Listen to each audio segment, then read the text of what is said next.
मोर अंगे लिभेया कथा मु आपण मानु शेयर करुछि।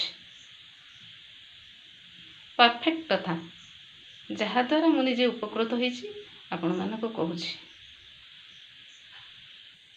मो सांगर मुहरे थिला कला व्रण, मोर मुहरे थिला धला व्रण। ए विषय आपण कहबी।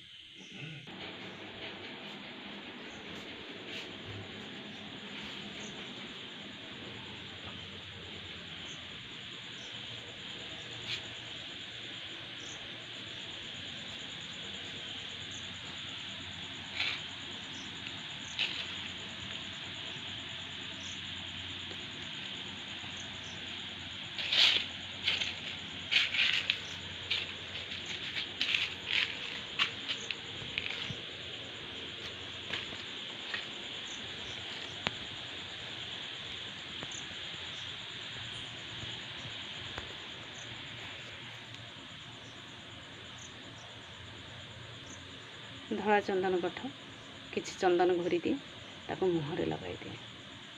अध गोटे घंटे पर सुखीगला परिष्कार कर धोई दिए। किंतु मुह को केतेबेले मैं कपड़े धुआधुई कैनि, साबुन लगे कपड़े पोछापोछि कैनि, किंबा मोटा कपड़े केतेबेले साबुन लगे मुहरे मु घोषा घोषी कैनि, हाथ में लगाए। से चंदन जमी सुखी जाए अध घंटे घंटे पर पुणी कौन करे ना किसी चंदन घोरी दिए, खंड हलदी अल्प किसी तदरे मिसई दिए।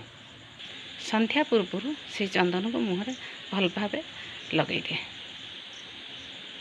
लगे देकी घंटे 2 घंटा एपट सेपट है ठाकुर सेवा सारे सारापर ठीक राति 8-9 बेले परिष्कार कर मुँह को धोई दी मुझे शोई पड़े। एमती लगातार भाव में गोटे सप्ताह कलापर मोर धला व्रण जो ऊपर टिक टिक टिक टिक थिला सेटा सब छाड़ीगला। तापर साबुन बदल में मो अट्टा बेसन हलदी ये सब एबे भी यूज करुँच, हेले मो मुहर गोटे हेले व्रण नाही। आपण मैंने यूज करिकी देखंतु एटा केते दूर आपणकर काम करुँच। निश्चित भाव मैं भावुची आपण मुह परिष्कार हो व्रण छाड़ी जीव। मासे खंड आपण व्यवहार करंतु देखिए व्रण केबे आपण मुहरे रहिबो नाही। मुहर ग्लेज फेरी आसो कहीं यह मु अंगे लिपे तेणु आपण मानक शेयर करुँची। जदि आपण मानक भल लगे आपण यूज करेंगे।